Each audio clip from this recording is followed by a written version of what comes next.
আসসালামু আলাইকুম গাইস, চলে আসলাম একটা নতুন মজাদার ভিডিও নিয়ে। অনেকদিন ধরে মজাদার কিছু খাইনি, তাই আম্মুকে বললাম আম্মু কিছু বানিয়ে দাও। তো আম্মু কলিজা সিদ্ধ করে নিল মুরগির, নিয়ে তার ভিতরে হাফ চা চামচ লবণ দিয়ে দিল, তারপরে হাফ চা চামচ আদা রসুন দিয়ে দিল, আদা রসুন দিয়ে দিছে, তারপর দেবে হলো গিয়ে মরিচের গুঁড়ো।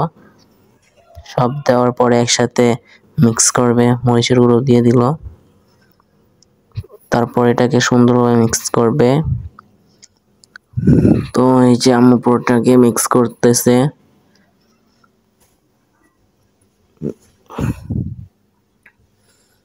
তারপর আপনার ফ্রাই প্যানের ভিতরে আম্মু তেল নিয়ে নিল পরিমাণ মতো।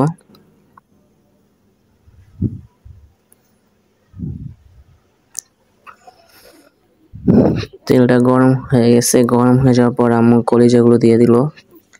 বলে রাখা ভালো যে আম্মু আগেই কলিজাগুলো সিদ্ধ করে নিছে হালকা। এখন আদা রসুন, তারপর হচ্ছে গিয়ে মরিচ লবণ দিয়ে মিক্স করে ভাজছে। হালকা ভাজা দিতে হবে যেহেতু কলিজা ভর্তা হবে।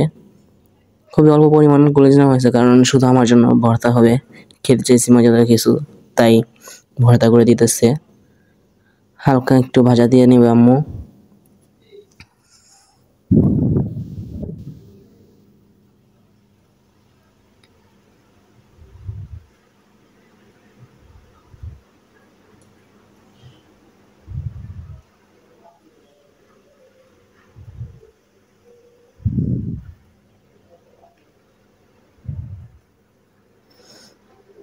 তারপর আম্মু পেঁয়াজ কুচিগুলো দিয়ে দেবে, পরিমাণ মতো পেঁয়াজ কুচি, মরিচ কুচি করে রেখেছে কাঁচামরিচ, সেটাও দিয়ে দিল।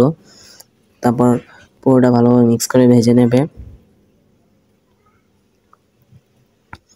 খুবই অল্প পরিমাণ ভাজা হচ্ছে, কারণ শুধু আমি খাবো।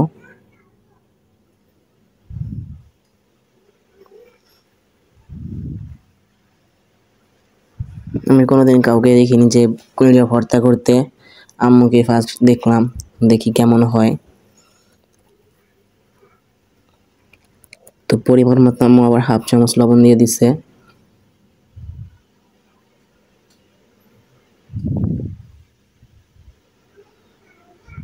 পুরোটাকে আবার ভালোভাবে নেড়ে নেবে যাতে ঠিকঠাকভাবে লবণ পুরোটা হয়ে যায়। ভাজা হয়ে গেছে, তাই আম্মু আবার ধনিয়া পাতা কুচি দিয়ে দিল। আম্মু আবার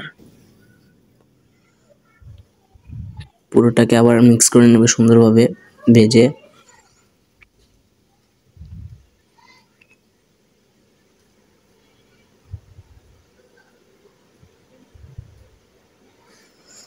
আমাদের ভাজা হয়ে গেছে, তো আম্মু এখন একটা প্লেটে বেড়ে নিচ্ছে।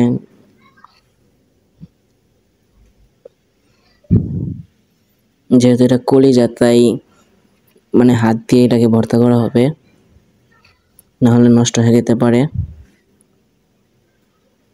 তো আম্মু সুন্দরভাবে পুরোটাকে ভর্তা করে নিচ্ছে, খুবই অল্প পরিমাণে, শুধু আমার জন্য করতে, তো তাই।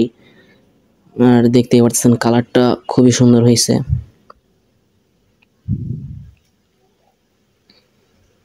বাসায় আপনারাও চেষ্টা করলে পারবেন অবশ্যই রান্না করতে। তো আম্মু আমার কি করে দিচ্ছে খুবই কম সময়ের ভিতরে, মেবি 15 থেকে 20 মিনিটের মতো লাগছে পুরোটা হতে। তাই খুবই কম সময়ে ভালো খাবারের জন্য ট্রাই করে দেখতে পারেন বাসায়, খুবই মজাদার লাগতেছে দেখতে।